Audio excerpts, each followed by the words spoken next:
All right. So good morning, brothers and sisters. Welcome to this week's study on Daniel chapter 11.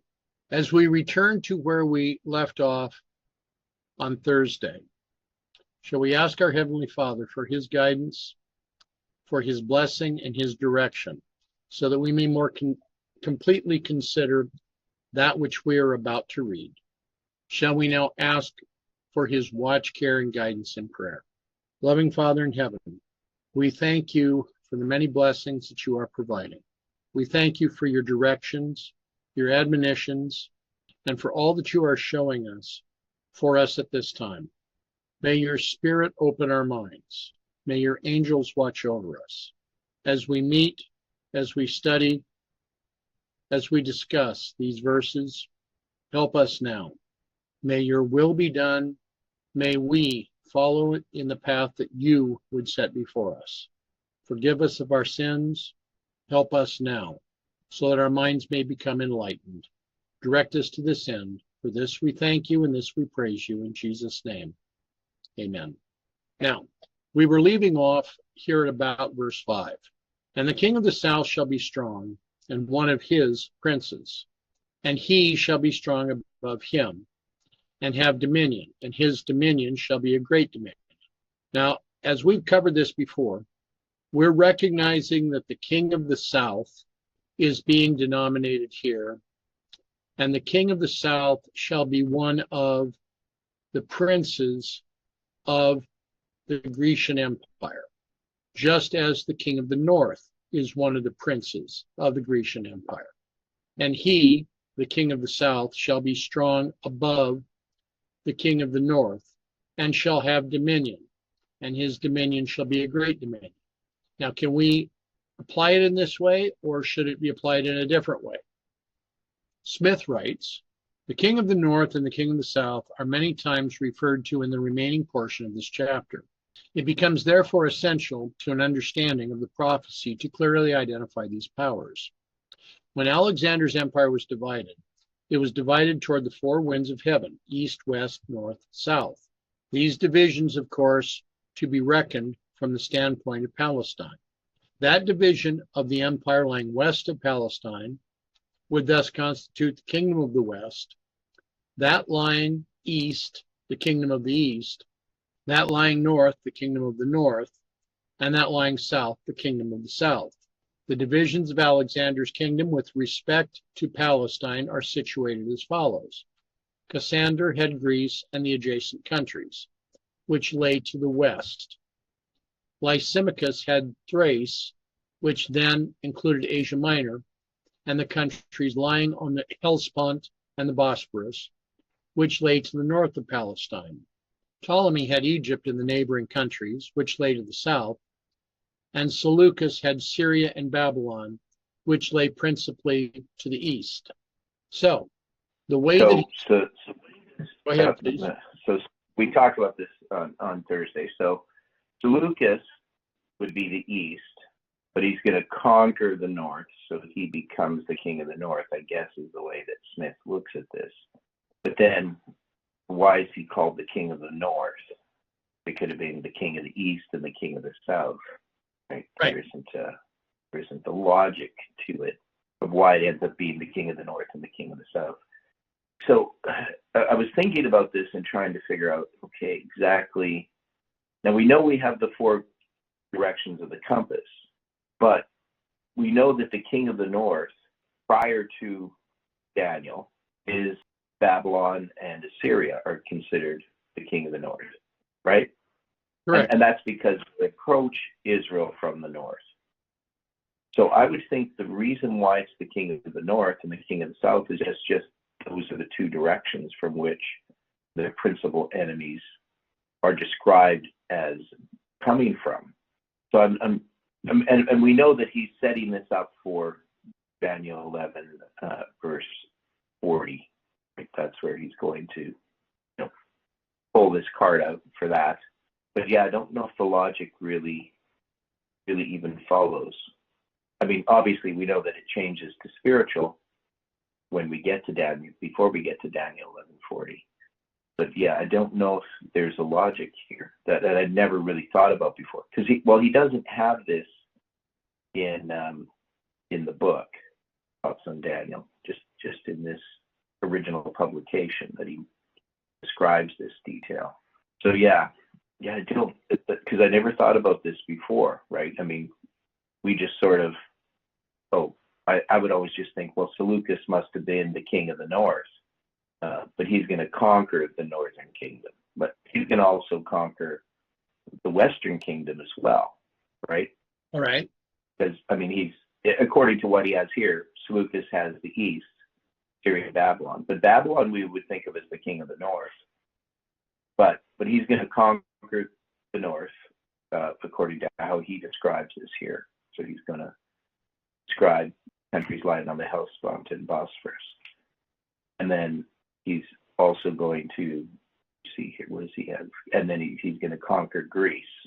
He's going to conquer Lysimachus's, or Cassander's. So he's going to conquer Cassander and Lysimachus.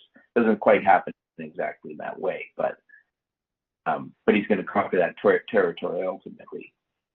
But instead of being called the king of the east or the king of the west, he's going to be called the king of the north.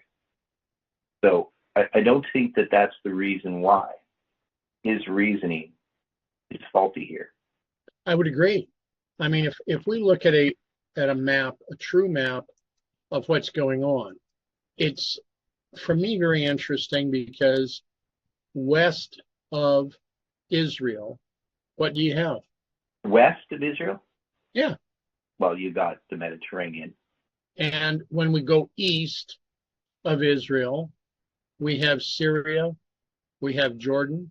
Yeah, Syria and Jordan. And obviously Babylon's sort of north and west, or at least Syria, as Babylon's more just on the west side of that. And of course, Media-Persia's, or no, west side, east side of that. And then Media-Persia's even further east, Persia is. But yeah, I just think that we need to see that north and south have to do with the fact that that's how their primary enemies are described. Not so much that these kingdoms lie to the four winds of heaven, right? Okay. Yeah. So the Mediterranean is on the west instead of the east. The Mediterranean is directly on the west of Israel. I'm just trying to get it pictured in my head. Please forgive me. Not a problem. But in the north would be in the Syria area, right? To the north would be Syria, would be Lebanon, and then we'd go further, going north, like to Turkey. Right. Okay. All right. Okay. Thank you, sir. Not a problem, brother. Come on. Okay. But I agree. There's a problem here with the way that Smith is pointing this out. During the wars and revolutions, which for long ages succeeded, these geographical boundaries were frequently changed or obliterated. Old ones were wiped out and new ones instituted. But whatever changes might occur, these first divisions of the empire must determine the names, or we have no standard by which to test the application of the prophecy. That is, whatever power at any time should occupy the territory which at first constituted the kingdom of the north, that power, so long as it occupied the territory, would be the king of the north. And whatever power should occupy that which at first constituted the king of the south, that power would so long be the king of the south. We speak of only these two because they are the ones afterwards spoken in the prophecy, and because, in fact, almost the whole of Alexander's empire finally resolved itself into these two divisions. Cassander was very soon. Go ahead. So we know that there's this whole group of people that, going back to Millerite history, they're going to go back to the pioneers' view, and so that pioneers' view, they're going to take as Uriah Smith's view, and yet the logic here doesn't really make sense. So the reason why it's north and south is not because that's going to be the principal powers that are later spoken of.